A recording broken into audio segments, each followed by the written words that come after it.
두산전야 한번 두산중공 한번 보도록 하지요. 안녕하세요, 주식 강도 유튜버입니다.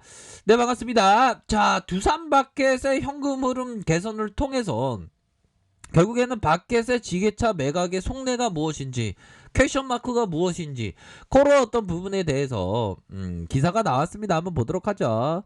자, 보면 최근 두산이 지게차 사업을 두산 바켓에 매각하는 것을 검토 중인 것으로 알려졌다. 그러면서 그 배경이 너무 신기한데, 정말 신기한데, 이런 어떤 점을 얘기해주고 있습니다. 두산 바켓이 현금 흐름 개선을 통해서 두산그룹의 주축인 두산중공업을 측면 지원할 것이라는 그 시각과 함께 두산 바켓의 기업 가치를 올려서 추후에 매각에 나서기 위한 사전 포석이라는 그런 어떤 분석이 나오고 있다.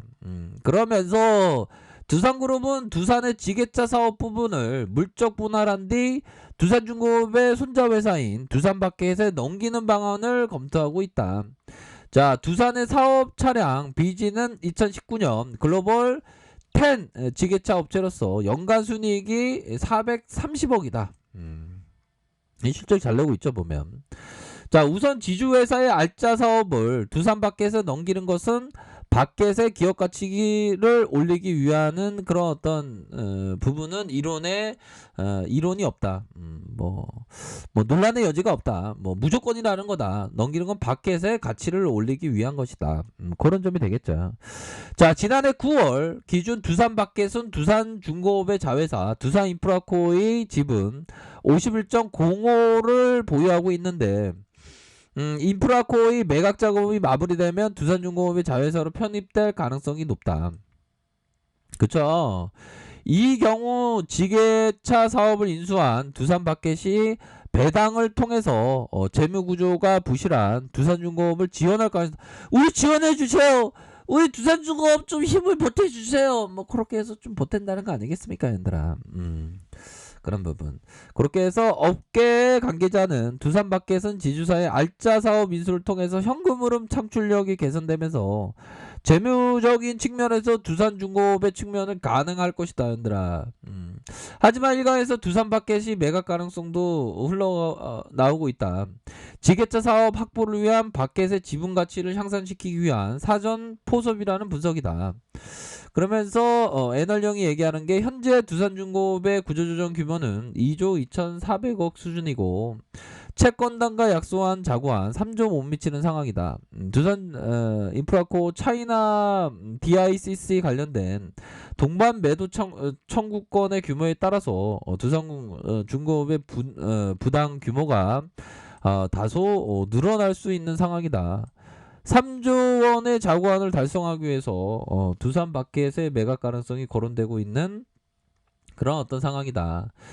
자, 두산그룹 관계자는 두산이 지게차 사업을 두산바켓에 매각하는 그런 어떤 방안에 대해서 확인된 바는 없다라는 얘기죠. 그러면서 다만 두산그룹이 3조 규모의 두산중공업 자구안 이행을 마무리했다.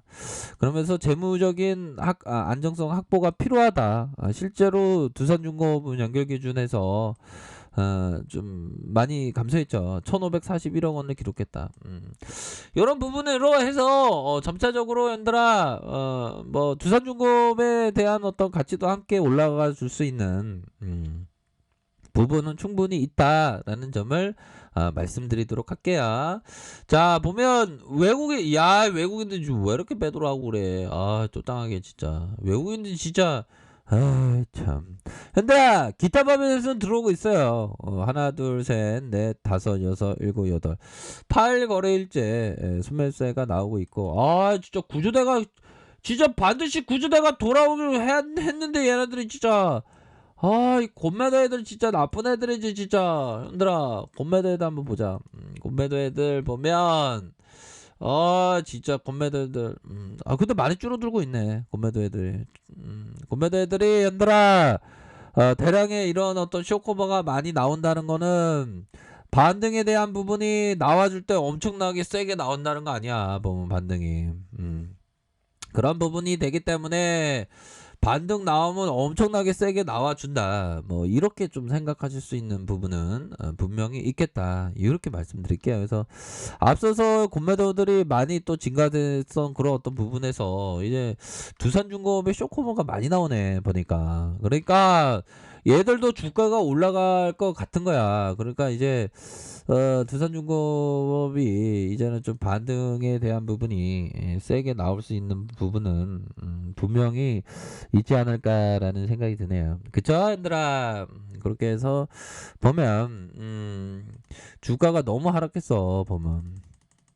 자, 보면 자 월봉 상황을 살펴볼까요? 월봉에 있어서 이러한 어떤 봉에 대한 부분, 자 보면 거래량의 어떤 이런 부분, 저점과 저점에서 거래량 터지면서 슈팅, 그쵸? 그런 어떤 상황에서 눌려주고 양선에 대한 부분 이렇게 나와준 상황에서 다시금 이런 어떤 음봉에 대한 부분 다시 가격선에 대한 부분 지켜주다가 재차 상승할 수 있는 그런 어떤 여지는 충분히 있다. 이렇게 좀 설명을 드리도록 하겠습니다. 그래서 보면 저가에서 이런 어떤 가격선에서 반등세 세게 나와주면서 눌려주고 다시 한번 세게 나와주면서 하락에 대한 부분, 자 얘들아, 이런 어떤 하락에 대한 부분, 다시 하락에 대한 부분, 저가에서 재차 상승할 수 있는 그런 어떤 여지는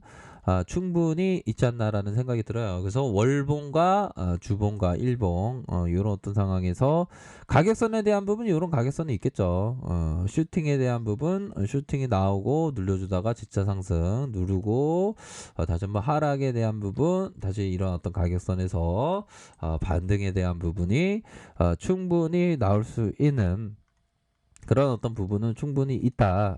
이렇게 좀 설명을 드리도록 하겠습니다. 그래서 월봉과 주봉과 일봉에서 서서히 좀 가격선을 잘 만들어주는 그런 어떤 부분이 될 것이다. 뭐 이렇게 좀 설명을 드리도록 하겠습니다. 아셨죠? 그렇게 해서 가격선에 대한 부분, 자 보면 이런 어떤 눌려주다가 상승, 눌려주다가 상승, 그런 부분, 하락 이후에 가격선에 대한 부분, 이런 어떤 부분에서 재차 반등할 수 있는 여지는 충분히 있는 것이 아닌가라는 생각이 드네요. 보면 그런 부분이 됩니다. 그래서 우리가 항상 기업 투자할 때는 형들아 보면 이런 부분이 돼요.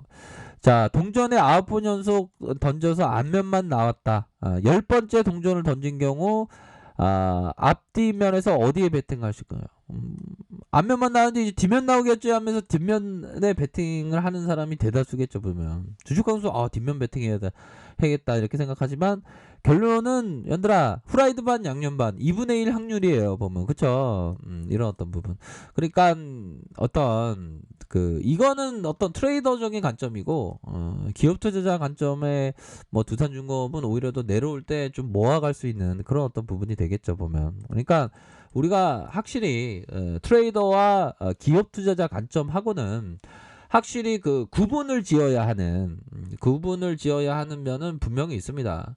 그러니까 구분을 지어야지, 구분을 짓지 않고 말이야 보면 내가 트레이더인지 기업 투자자인지 모르면 똑당하죠. 그쵸? 그런 어떤 부분이 될 것으로 생각을 하고요. 자, 60분봉 상황에서는 많이도 인위적으로 누르고 있네. 인위적으로 누르는 상황에서 여기서 다시 매집해주는 패턴이 이런 부분이 나오잖아. 보면 그런 어떤 부분에서 얘네들이 일정 부분 매집이 다 끝나면 다시 한번 슈팅해줄 가능성이 굉장히 높은 상황이다. 그렇기 때문에 두산중공업은 호재가 많이 나오고 있어. 호재가 뭐 안 나오는 거 아니잖아. 호재가 좀 많이 나오고 있는 그런 어떤 상황에서 두산피어스 수소 전기차 충전 사업 진출한다. 보면 두산피어스도 앞으로 잘 나가고 있지 않습니까? 보면 그런 어떤 부분이 되기 때문에 앞으로의 그 두산중공업의 성장성이 굉장히 기대되는 그런 어떤 상황에 놓여 있다. 요런 점을 꼭 말씀드리고 싶네요. 그렇기 때문에 항상 큰 그림을 그리시면서 이렇게 좀 바라보셔야 한다. 요런 점을 꼭 말씀드리고 싶네요. 아셨죠? 그런 어떤 포커스를 꼭 생각하시길 바라겠습니다. 자, 주말 잘 보내세요. 아랫카페에서 정보를 확인하시고요. 좋아요, 구독하기, 알람 설정까지 하셨던 모든 분들 감사합니다. 사랑합니다. 축복합니다. 네, 고맙습니다.